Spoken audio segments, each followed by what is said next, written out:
बिहार में घोटाला है कि घोटालों में बिहार है। जिस बिंदे कुमार ने फर्जी तरीके से अपने बेटे का पीजी में एडमिशन कराया मेडिकल में, दुर्भाग्य है कि सरकार को जांच बैठानी चाहिए। तो वर्तमान जो सरकार है वो घोटालेबाजों को पुरस्कृत कर देती है। बहू जो है कीर्ति, बेटा सबको, वो भी डॉक्टर है आईजीएमएस में, कि जो अपने बेटा का फर्जी एडमिशन ले सकता है, उसकी बहू कितनी मतलब शुद्धता के साथ वहां पर डॉक्टर बनी होगी। 1640 करोड़ का एम्बुलेंस घोटाला इसी बिहार में हुआ। कितना उसको मैं लड़ा था। वो महिला सिपाही है, अपने तो बैठा हुआ रहता है, सिपाही को चालान नहीं काटना है, वो एसआई रैंक के अफसर को काटना है, लेकिन वो चालान सिपाही को दिए हुए रहता है। पट से दौड़ के इस तरह से जंप करेगा कि लगता है कि ओलंपिक। 26 अप्रैल को मुझे धमकी दिया गया कि तुम आईजीएमएस और एम्स पर बंद करो पीआईएल करना, कि स्टालिन केस मैं लड़ रहा हूं, जिसने हिंदू धर्म को कोरोना, डेंगू और मलेरिया कहा था। तमिलनाडु के मुख्यमंत्री के बेटे ने उस केस में भी कहा कि तुम हिंदुओं का ठेकेदार हो। मैंने जांच के लिए दिया है, सरकार अभी तक जांच नहीं की, बिहार पुलिस जांच नहीं की। लगता ही नहीं है कि बिहार में घोटाला है कि घोटालों में बिहार है।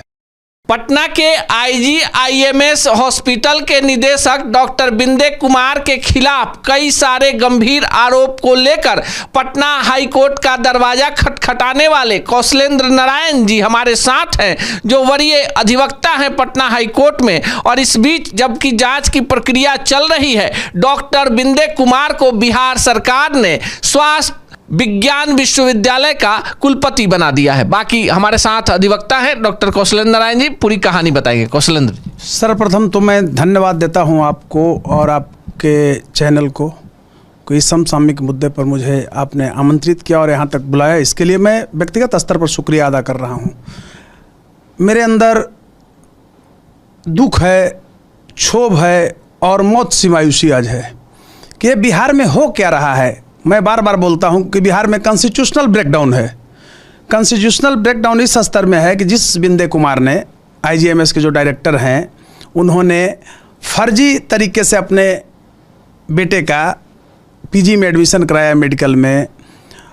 और सेम चार्ज, एक चीज़ और मैं बताना चाहूँगा दर्शकों को आपके चैनल के माध्यम से, कि सिर्फ आईजीएमएस के डायरेक्टर नहीं, उस समय एम्स के डायरेक्टर जीके पाल, फर्जी नॉन क्रीमी सर्टिफिकेट का धंधा है पूरे देश में। ये लोग आज भी आरक्षण का लाभ ले रहे हैं। जो उसी तबके का वंचित लोग है उसको नहीं मिलता है। जो सुविधा भोगी लोग है, लोग लेता है फर्जी तरीके से सर्टिफिकेट बना के। और गोरखपुर एम्स में, पटना एम्स का डायरेक्टर जब वहाँ भी प्रभारी इंचार्ज थे, तो अपने बेटे का एडमिशन ले लिए थे। उस लड़ाई को लड़ा, उनकी नियुक्ति रद्द हुई, एडमिशन रद्द हुआ, 3 लाख रुपया फाइन हुआ, एम्स के डायरेक्टर हटाए गए।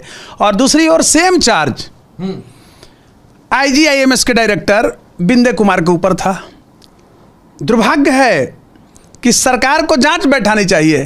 तो ये वर्तमान जो सरकार है वो घोटालेबाजों को पुरस्कृत कर देती है। बड़ा दुख हुआ। मैं पहले ही बोला कि मेरे अंदर दुख है, क्षोभ है और मौत सी मायूसी है कि जिस बिहार में स्वास्थ्य सुविधाओं के लिए या अन्य सुविधाओं के लिए घोटालों के खिलाफ मैं लड़ रहा हूं, आज न्याय संपूर्ण रूप से नहीं मिल पाता है। बिंदे कुमार को जेल में जाना चाहिए था, इनको पद से हटाना चाहिए था। वो बिंदे कुमार को सरकार ने आज अपने नोटिफिकेशन, आज सेम डे नोटिफिकेशन जो सरकार का निकला है, उसके तहत बिहार स्वास्थ्य विज्ञान विश्वविद्यालय का कुलपति बना दिया गया। कितना दुर्भाग्य है। हमारी मानवीयता शीर्षक कर रो पड़ रही है। आप बिहार में देख रहे हैं कि कितना स्वास्थ्य विभाग में घोटाला है। और एक नज़र अगर गंभीर रूप से आप डालेंगे तो पूरे देश में आफ्टर इंडिपेंडेंस मूवमेंट कोई ऐसा राज्य नहीं मिलेगा बिहार जैसा जो इतना बड़ा घोटालों का परिचायक बना। आप देखिए बीपीएससी घोटाला को देखिए। 67 बीपीएससी घोटाला को मैं नहीं माननीय पटना उच्च न्यायालय में ले गया था, जिसमें रंजीत कुमार वगैरह की गिरफ्तारी हुई, डीएसपी को और लोगों को हुआ। सरकार क्या किया भाई, 60 डेज के अंदर चार्जशीट नहीं जमा किया, बेल हो गया उसको। आज ठीक उसी तरह से बिंदे कुमार को सलाखों के अंदर जाना चाहिए था, लेकिन सरकार ने उसे और पुरस्कृत कर दिया। कहाँ से क्राइम रुकेगा? घोटाला भी एक क्राइम है। मर्डर हत्या तो है, क्या घोटाला क्राइम नहीं है? तो मन बढ़ता है, यहाँ तो कुछ होने वाला अंधेरी नगरी है, चौपट राजा है, टकेसर खाजा टकेसर भाजा। लेकिन कौशलेंद्र जी, जब आपने न्यायालय का दरवाजा खटखटाया, जो आप बता रहे हैं एम्स के तत्कालीन जो डायरेक्टर थे, उन्होंने अपने पुत्र का गलत क्रीमी लेयर सर्टिफिकेट बनाया, इसके कारण उनको पटना एम्स से हटा दिया गया। डॉक्टर बिंदे पर भी आरोप है कि इनके पुत्र भी जो थे, उनका क्रीमी लेयर का जो सर्टिफिकेट था उसी तरह का बना हुआ था, कोई कार्रवाई नहीं हुई। आपने पटना उच्च न्यायालय का दरवाजा खटखटाया, इनके खिलाफ क्या क्या जाँच चल रही? जी, मैं बता रहा हूँ। ऑनरेबल पटना हाई कोर्ट में मैंने ही रिट दायर किया था पीआईएल के रूप में, पीआईएल भी रिट ही होता है। तो उसमें आदेश दिया ऑनरेबल अभी जो acting chief justice Ashutosh Kumar ji हैं, उन्होंने आदेश दिया कि स्वास्थ्य मंत्रालय, जो केंद्रीय स्वास्थ्य मंत्रालय है, उसके सेक्रेटरी जो है उनको जांच के लिए दिया। मैंने लिखा, मैंने उनको पत्र भेजा, उसी आलोक में, ऑर्डर के आलोक में जांच चल रही है आंतरिक रूप से, तब तक सरकार पुरस्कृत कर दिया। अब इस मुद्दे को लेकर फिर मैं जाऊंगा कि भाई कौन सा ऐसा है बिंदे कुमार में गुण है भाई। अच्छा और बताइए, आपको मैं बता रहा हूं कि बिंदे कुमार की बहू जो है कीर्ति, बेटा सबको, वो भी डॉक्टर है आईजीएमएस में। क्या लगता है कि जो अपने बेटा का फर्जी एडमिशन ले सकता है, उसकी बहू कितनी मतलब शुद्धता के साथ वहाँ पर डॉक्टर बनी होगी? नहीं। यह इंडिकेशन जो है, no good indication in coming future for newly generation, for citizen of Bihar. हम लड़ रहे हैं, मेरा व्यक्तिगत क्या, मैं कोई मेरा इलाज रहता है व्यक्तिगत में, मैं आम जनमानस के लिए लड़ रहा हूँ, आम जनमानस की आवाज़ उठाता हूँ। लेकिन वर्तमान सरकार जिस तरह से नृत्य कर रही है, एक और उदाहरण मैं दे रहा हूँ जी। आप देखिए, एक ऐसा बिहार है भाई कि कोरोना में सब मर रहा था, घोटाला चल रहा था, एम्बुलेंस घोटाला, 1640 करोड़ का एम्बुलेंस घोटाला इसी बिहार में हुआ। कितना उसको मैं लड़ा था, आप लोग मीडिया वाले बहुत सपोर्ट किए थे।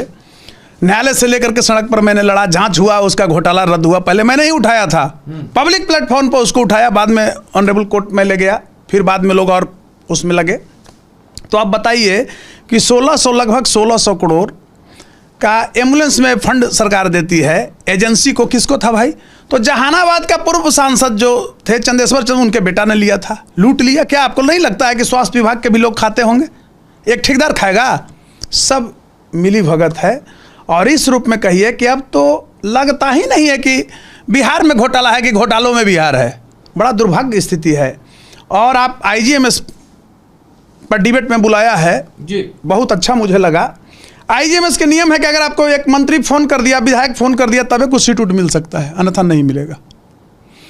तो बताइए कि एक गरीब लोग क्या करेंगे, इनके पास क्या उपाय है? लेकिन हाँ, एक चीज मैं कहना चाहूंगा, ये लोग भी जाति और धर्म पर ही वोट करते हैं। ये लोग जाति से ही ऊपर नहीं उठते हैं।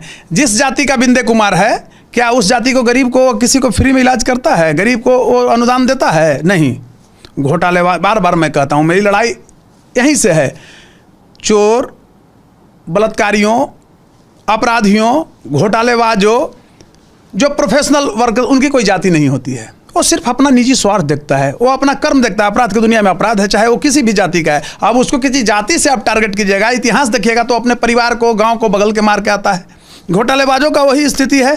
तो मेरा कहना है कि जो परिवर्तन की लड़ाई है, घोटाला मुक्त बिहार की लड़ाई है, इसमें आम जनमानस को भी आवाज को बुलंद करना चाहिए, जाति धर्म से ऊपर उठकर। आपको नहीं लगता है कि आप जनहित के मुद्दों को उठाते हैं? कभी एम्बुलेंस घोटाला, कभी कोई और घोटाला, कभी एम्स के निदेशक तक को हटवाने में आपकी बड़ी भूमिका रहती है। कई बड़े आंदोलन बिहार में शुरू हो जाते हैं। लेकिन आपको नहीं लगता है कि जिस बिंदे प्रसाद को साक्ष्यों के आधार पर आप न्यायालय में लेके जाते हैं, वहां जांच बैठती है, और इधर बिहार सरकार जांच पूरा होने के पहले ही उन्हें कुलपति बना देती है? आपको नहीं लगता कि एक बड़ा इनाम है कुलपति बनाना? ये तो बहुत बड़ी बात है।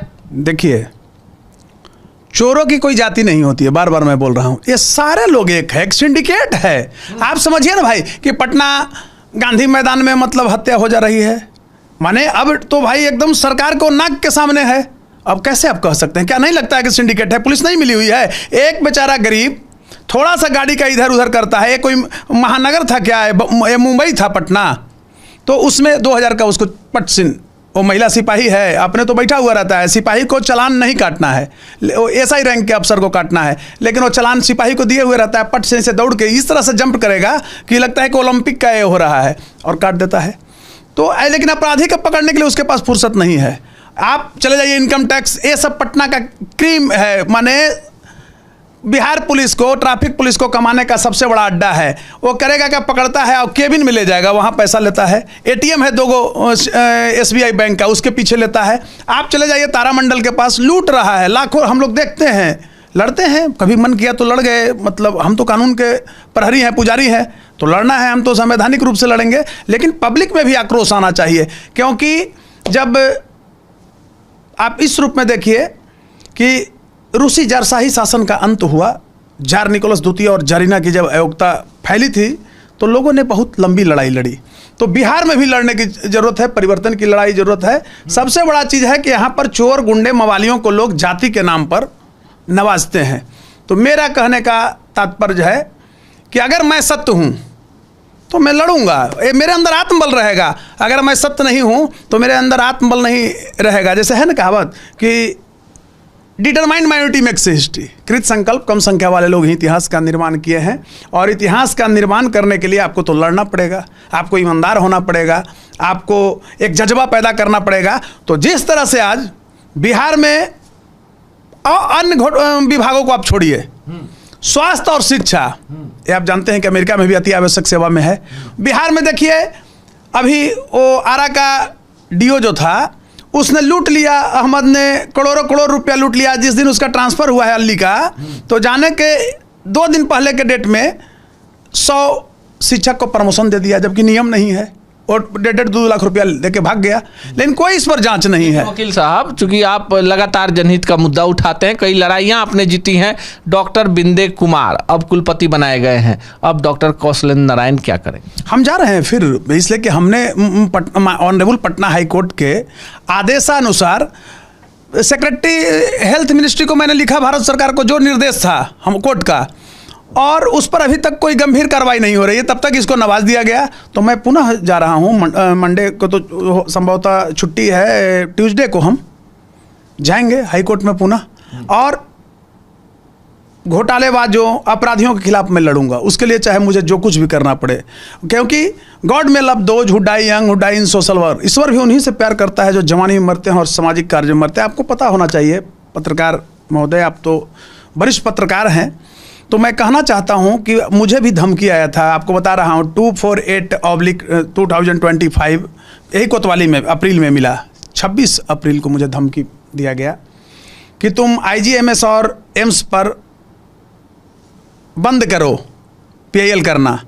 और आपको पता होना चाहिए कि स्टालिन केस मैं लड़ रहा हूं, जिसने हिंदू धर्म को कोरोना, डेंगू और मलेरिया कहा था, तमिलनाडु के मुख्यमंत्री के बेटे ने। सर्वप्रथम मैं पटना के ऑनरेबल MLA MP कोर्ट से उस पर संज्ञान कराया, जब उसने कहा कि हिंदू धर्म कोरोना और डेंगू और मलेरिया है, उसे समूल नष्ट कर देना है। उस केस में भी कहा कि तुम हिंदुओं का ठेकेदार हो। मैंने जांच के लिए दिया है, सरकार अभी तक जांच नहीं की है, बिहार पुलिस जांच नहीं की है। कोतवाली थाना में दिया हूँ, SP आए हैं, बात हुई है इस संदर्भ में। तो यही बिहार है, यही प्रशासन है, यही सरकार है। तो इसी में लड़ना भी है, इसी में परिवर्तन भी करना है। तो सर्वप्रथम मैं कहना चाहूँगा कि मैं चुप बैठने वाला नहीं हूँ और लड़ूंगा। बिंदे को छोड़ूंगा नहीं, कितना हूं वो भागे। मैं पीछे पीछे ना है कि तेरे पीछे पीछे आ गए 7 समूह, 7 समुंदर तक उसको खदरूंगा और बिहार से भगाऊंगा। चलिए, भ्रष्टाचार के खिलाफ डॉक्टर कौशलेंद्र नारायण की लड़ाई जारी है, और इस तमाम भ्रष्टाचारियों के खिलाफ, चाहे वो किसी जाति धर्म के हों और जो बिहार की जनता को लूट रहे हैं, खासकर स्वास्थ्य विभाग और शिक्षा विभाग में, उनके खिलाफ इनकी लड़ाई जारी रहेगी। डॉक्टर बिंदे के खिलाफ पहले के मामले अभी लंबित हैं और उन्हें कुलपति बनाया गया है। इस मामले को लेकर भी डॉक्टर कौशलेंद्र नारायण पटना उच्च न्यायालय का दरवाजा खटखटाने वाले हैं। बाकी आपको बातचीत कैसी लगी कॉमेंट बॉक्स में जरूर बताइएगा। सच टॉक का ये वीडियो आप लोगों को कैसा लगा कमेंट करके जरूर बताएं। साथ ही साथ अपने दोस्तों से शेयर करना इस वीडियो को ना भूलें। और हमारा 25 लाख का परिवार फेसबुक पे है, फॉलो बटन पे क्लिक करके जो है आप उससे जुड़ सकते हैं। यूट्यूब पे भी लगभग 25 लाख का परिवार है हमारा, उस पे भी जो है सब्सक्राइब बटन पे क्लिक करके आप जुड़ सकते हैं। साथ ही साथ इंस्टाग्राम और ट्विटर पे भी जो है आप फॉलो करना ना भूलें, तब जाके जो है आपको वीडियो का नोटिफिकेशन सबसे पहले मिलेगा। जय हिंद।